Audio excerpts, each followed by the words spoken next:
Okay, so this is a project that many of you may have heard about. We keep talking about this clinical study database, and I would like to introduce you to this project and give you an idea of what this is about and where we are in this process. So that's what I'm going to say. I'm just going to tell you why we're doing this stuff, what are we doing exactly, what will we be able to do with this database, and what can we do with it now. And I suppose that I cannot have a better introduction to my talk than what we have heard in here. We just recently heard somebody talking about prostate cancer. Really? We're still hearing about this? And the thing about prostate cancer, there was one study once that found some kind of correlation that was somewhat casual, and it's difficult to interpret the meaning of this result unless you take a look at the entire body of evidence about prostate cancer and omega-3. And this is really what we're doing in here. We're trying to keep track of the entirety of the evidence so we can interpret things like this and we can respond to things like that. The other thing that you heard was, well, I'm lucky, I'm actually talking just after Richard Bassinet, who talked about meta-analysis, which is the kind of stuff that excites people like me. Oh, meta-analysis, tons of data. But really what we are talking about in here is the fact that when you're conducting clinical trials, no matter how well defined they are, they're going to be trials including humans, and humans just behave in strange ways. So you need tons of people and you need a lot of analysis, and you can never understand what is happening unless you take a look at the entirety of the evidence again. So this is what this is about, the entirety of the evidence. You have seen this slide before. There's 40,000 articles published on omega-3, of which 4,000 are on interventional trials, or CTs, in humans. So that's a lot of evidence. This covers 175 different diseases that I know of. There may be more. It's a lot of evidence, impossible to keep track of it. So the entire project, the objective of the project, is just simply to take a look at all of this evidence, put it all together, organize it in some kind of way so we have the evidence that we need when we need it. This can be used to help in many of our goals. So it can be used for regulatory purposes, like creating dossiers to support regulatory actions, to help in product development. If you know when omega-3 works and for what conditions and for what people, then you may have a better idea of how you're going to create your next product. And then you can use this information to react to negative media or negative science, as it was the case with the prostate cancer study a few years back. And you can use it to identify and address gaps in the existing research. Is it really true that omega-3s are particularly effective in African Americans? You know, maybe we should take a look at all of the evidence that we know about that, and we may have a better understanding of that, or we may be able to use that to design the next trial or to guide scientists in designing them. And this is the main thing. When you need information, when you really need information, when you need to know something, it is too late to go look for it.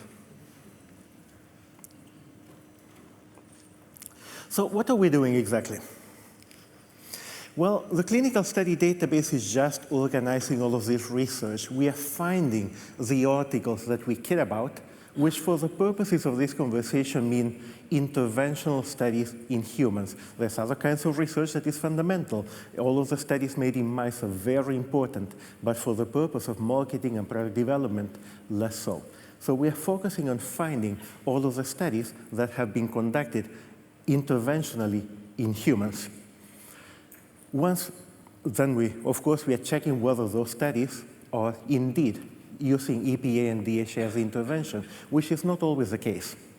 And finally, once we have these fundamental studies, when we have a complete list of these studies, we are extracting information from these studies, all of the information that we need, which is basically who was treated in these studies, What was the treatment? So what was given to these people? What was the placebo? How long was the study? And then what was found at the end of the studies? That is the magnitude of this project. Imagine, 40,000 articles, of which 4,000 are interventional. It is a big project. What will we be able to do once we have all of this information? Well, basically, we're going to be able to answer questions like, what do we know about, fill whatever you want in there, or what is known about the effect of certain treatments in whatever people.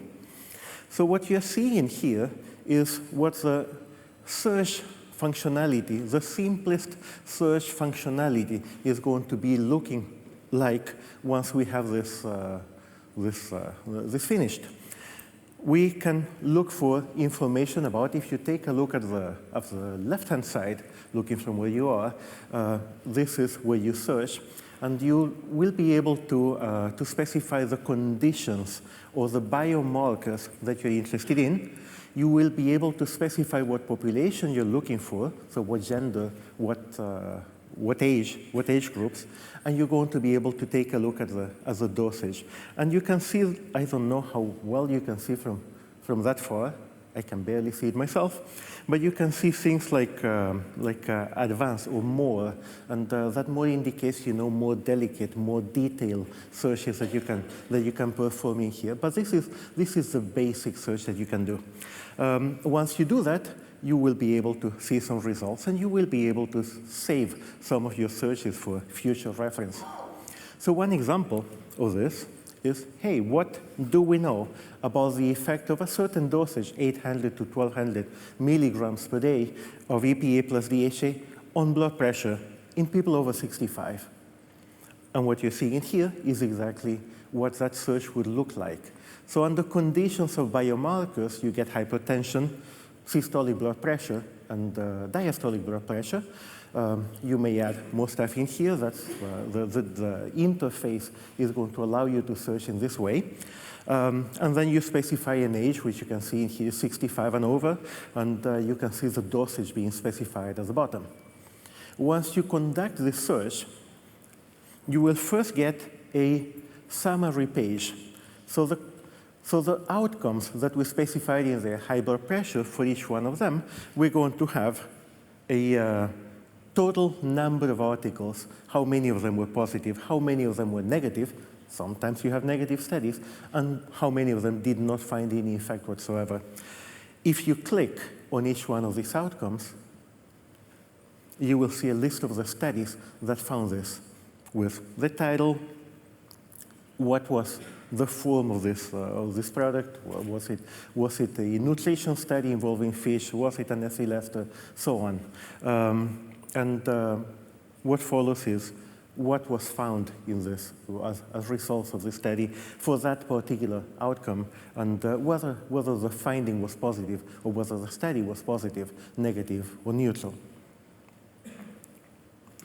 If you click on each one of these studies, then you're going to see all of the results for this particular study. So for high blood pressure, which is one of the, that should have been hypertension. You can never catch all of the details in these things. For hypertension, you're going to see what was the result of that particular measurement. And for other things that we may not have talked about or we may not have asked about, what other results were found? Well, was there an increase in the prevalence of diabetes and so on? But let's take a look at more complicated examples than this. So what else can we do? Can we search in more detail? So one example would be, is it, for certain conditions, is it better or the same thing to use triglycerides or reconstituted triglyceride concentrates or to use acid esters? Is there really a difference? And for that, well, you first should make a search about what is known about the effect of triglycerides, and then a search about what is the effect of acid esters, and compare that. So I'm going to show you what it looks like if you're doing triglycerides. So that search, the search I would do to assess that question is, what has been found about the effect of triglyceride concentrates which is specified under your form in this more detailed, search user interface. Any dosage and any condition, so I'm not going to specify a dosage, whatever that is, a little further down, and I'm not going to specify certain outcomes in my search because I'm not interested in only some outcomes. I'm interested in everything that has been found. In people aged 45 to 65, now in the little slider that allows you to specify ages, in large studies, so at least 1,000 participants, sometimes it makes sense to just take a look at if you want to form a quick idea of what is happening, you want sometimes to just take a look at the larger studies because the smaller ones can be they can have a lot of variability. If, on the other hand, you want to conduct a meta-analysis, you do need to take a look at all the evidence. Another example. This is motivated actually by the results of the viral trial that was published about 1.5 years ago that found that there was a particularly impressive reduction in the risk of myocardial infarction in African Americans.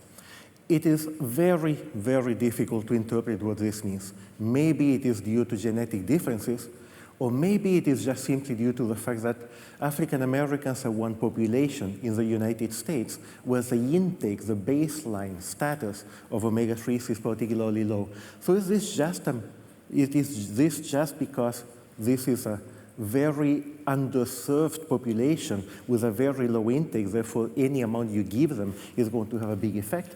Or is there something genetic going on in here? Or maybe there's something more complicated than that. There may be some kind of interactions between the diet and what happens if you give them more EPA and DHA.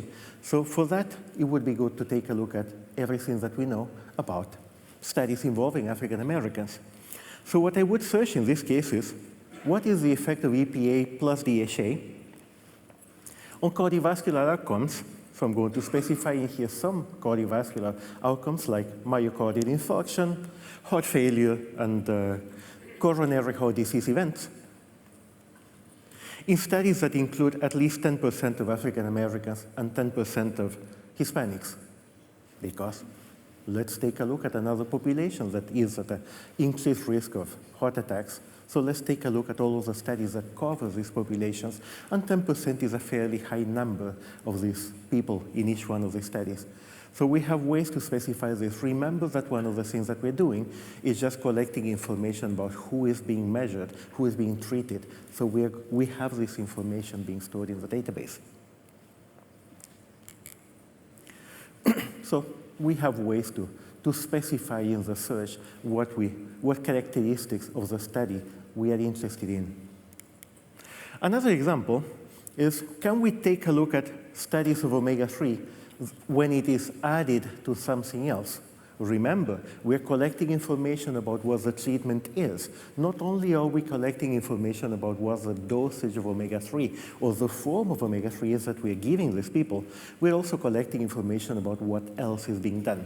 So can we see whether there are studies that involve certain combinations, omega-3 plus something else, omega-3 plus exercise? So an example of this search would be, what is the effect of EPA plus DHA and cholinesterase inhibitors, which is something that is used for the treatment of dementia? So we can specify that particular other treatment in the search. In cognitive performance, we're talking about cognitive decline and dementia, so we're interested in seeing how people with dementia are developing over time. And a couple of things that you can do for that is taking a look at the mini-mental state examination, which is a very typical test that is used for this, or other dementia tests, for which there are quite a few.